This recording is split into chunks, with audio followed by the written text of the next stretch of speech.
My name's Nick Thornton. I'm Head of Fine Art at the Museum and I'm talking today with Neal. I'm a visual artist originally from Tybark in Port Talbot in South Wales. I'm currently based in the US in Virginia, where I teach at the University of Virginia in painting. I'm here to talk today about Michael Freeman's work. We worked with you very closely back in 2016 on creating what I think is a really important group of work by Michael Freeman, dating from the 1960s almost to the present day.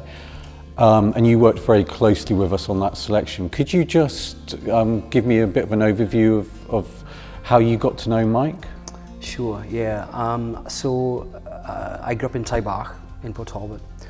And my first contact with Michael Freeman was he was teaching at a local community art centre. There was a local amateur painter called Jack Edwards who had seen some of my drawings when I was really young and took some of those drawings to Mike at the community art centre.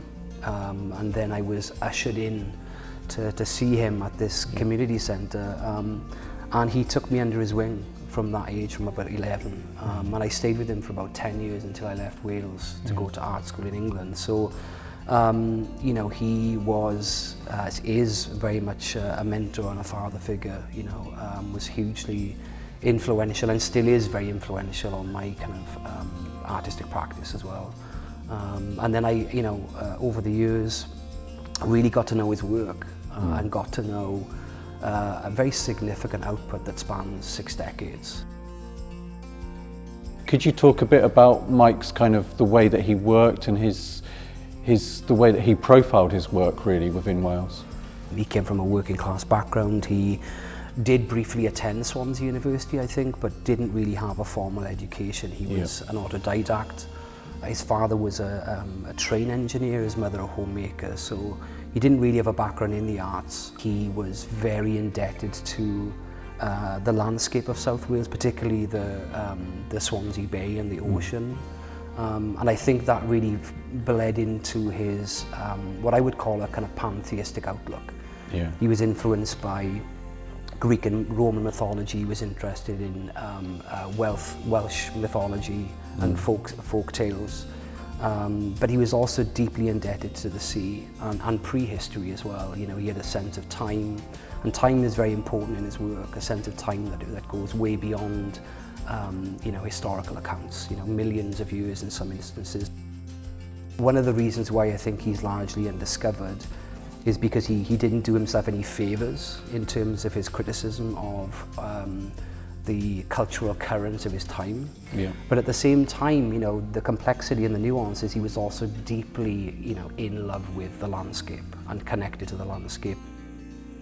Another really interesting thing with his work is that sort of tension between figuration and abstraction, and that seems to, there's lots of kind of, although his work at different times looks superficially very different, there's kind of themes and ways of working that he seems to pick up on throughout his career.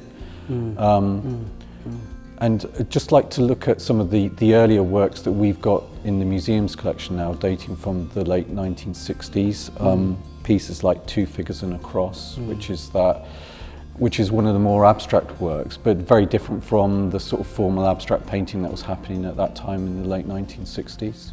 He was very aware of the abstract expressionists, but I also think that he was, and I think this is where I would say there's a strong value in his understanding that there is not necessarily this dichotomy between figuration and abstraction.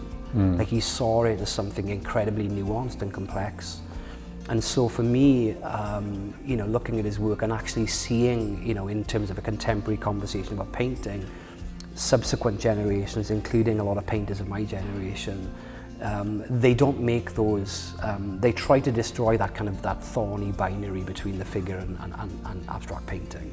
And during that time, that probably wasn't very fashionable.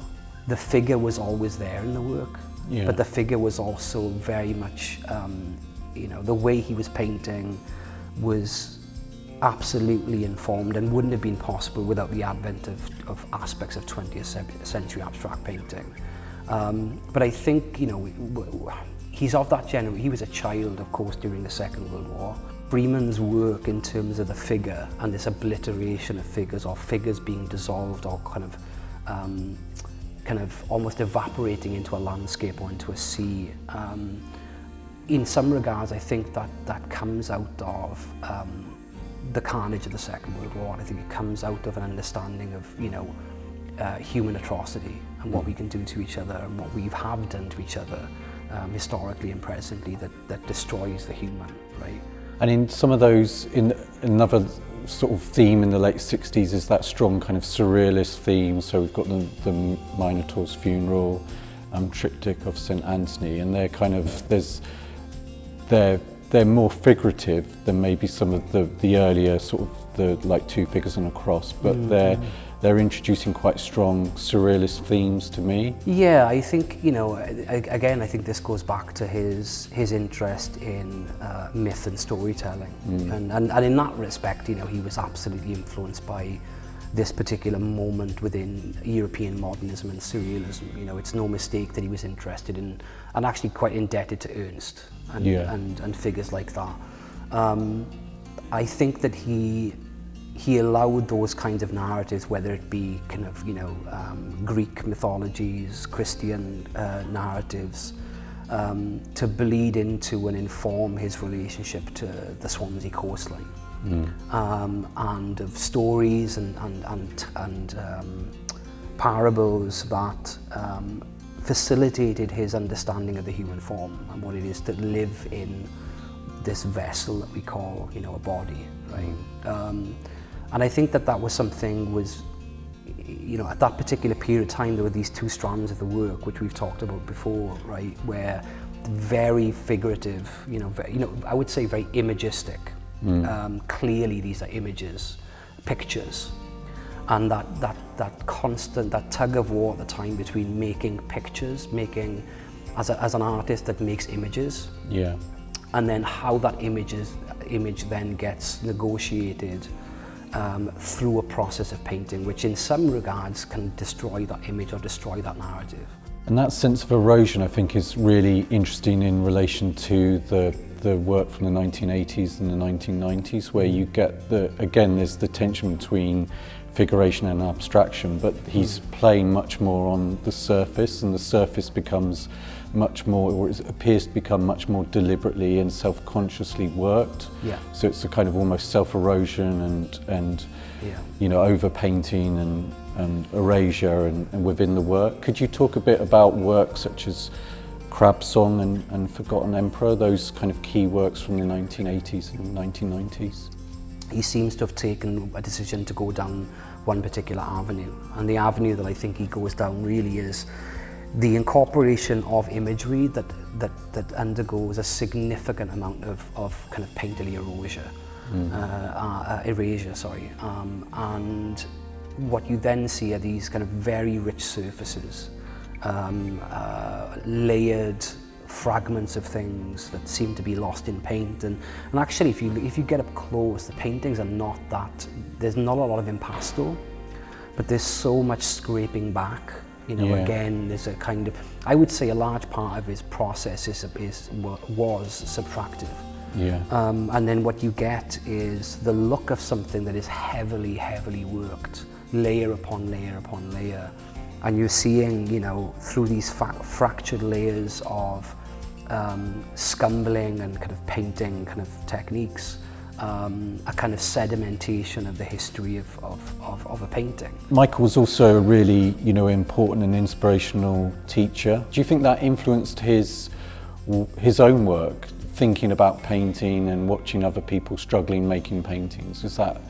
Did that inform his practice, do you think, over the years? Yeah, I think that he had a sense of solidarity and a sense of community through that. And that was incredibly important to him. He found kindred spirits. Yeah. These were people that he was very interested in, people that were curious, playful, curious. I suppose people that had a sense of spiritual connection to the landscape of South Wales. There are a number of painters, within Port Talbot and Neath, that really, you know, flourished under Mike's teaching. And we were talking earlier about, you know, Michael's kind of key influence on you when you were very young and just, you know, starting to make work. Has that influence carried on? And you've obviously returned to Michael's work throughout your own career, and has he continued to be a source of inspiration and as you've engaged with his work over the years? It's one of those really cliched kind of prodigal son stories, you know, and I can't underestimate the influence, obviously. The connection when I was in my teens was significant.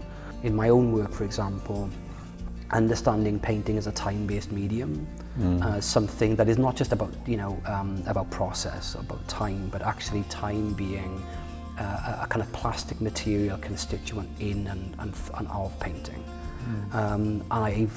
You know, my work doesn't really look like Mike's in a kind of direct way, but the DNA of my thinking and the DNA of how I understand certain aspects of materiality and time and surface in painting absolutely is completely, you know, indebted to Mike's work. Yeah. That's brilliant. Thanks, Neal.